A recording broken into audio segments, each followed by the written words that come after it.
Hey everybody, Pastor Hans here. Thank you for tuning in again to our 28-day challenge. We're reading through the book of Acts, and here's why we're reading through the book of Acts.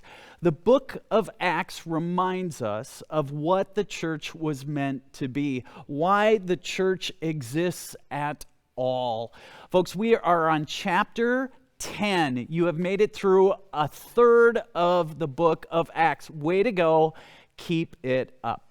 Hey, I want to wonder with you about a question. And it would have been a question that was on the hearts and minds of those early Christians. And the question goes like this: how did the church arrive at a turning point where insiders were willing to include outsiders? How did the church get to a point where insiders allowed outsiders into that first faith community? Now, if you maybe attend our church, this seems like a ridiculous question. We're always inviting people to be a part of the church, but that's not how it's always been. In fact, in that first century world, there was a huge wall between those who were on the inside and those who were on the outside. There were all kinds of rules about what you ate and how you washed and how you tended to yourself that divided people. It divided the insiders from the outsiders. So in chapter 10, we've got this great story. It's about a guy named Cornelius. Cornelius would have been considered, quote unquote, an outsider to the church. He was what they called a Gentile. A Gentile was a non-Jew. And not only that, he was a Roman. He was devout in his faith, though. He was a Roman centurion. He was of the Roman regiment. So not only was he a Gentile, but he was also a muckety-muck in the Roman military. The Romans and the Israelites hated one another because the Romans oppressed the Israelite people.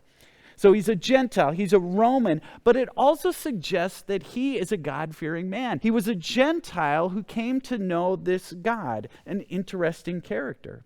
So he was on the outside, but he was sort of on the fringes on the outside. Well, the story says that Cornelius had this weird dream. And in that dream, God told him to go get this guy by the name of Peter. Peter, one of the apostles.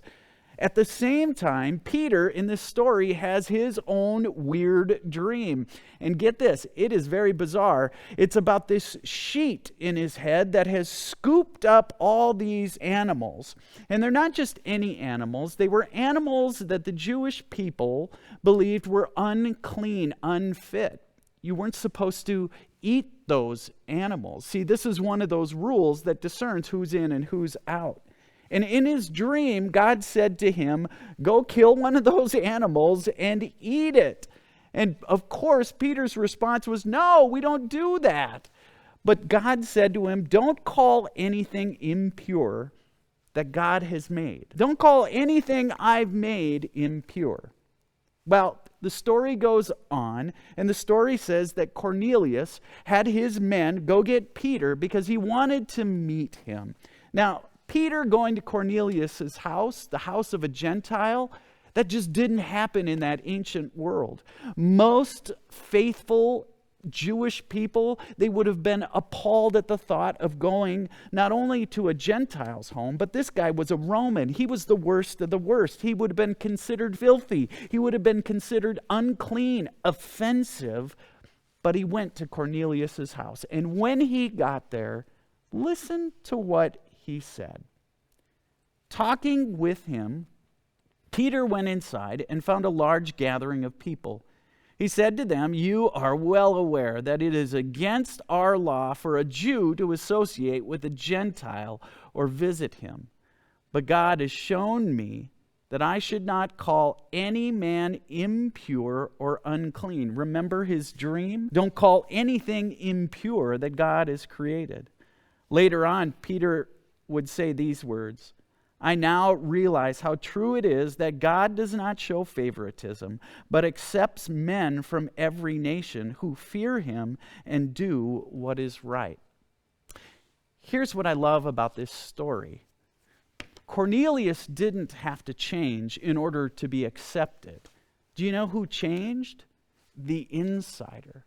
the one who was already inside the faith community of its time. Peter, the believer, changed.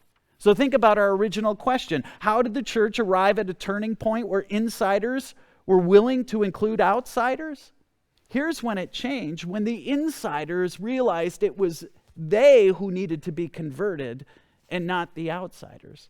They needed their preconceived notions rearranged. They needed their biases disrupted. They needed the religious boxes they had torn apart. They needed their walls dismantled. When did the church start to accept outsiders? Well, it was when the insiders changed, when the insiders allowed themselves to be converted, not the outsiders. So, hey, couple of questions for you on chapter 10 of the book of Acts. What religious boxes did you grow up with? What ideals that determined who was in and who was out were a part of your religious upbringing? And secondly, how about this question? How do you, like Peter, need to be converted, if you will? What preconceived notions about what it takes to be Christian need to be dismantled in your head? Folks, thanks for tuning in. Have a good one.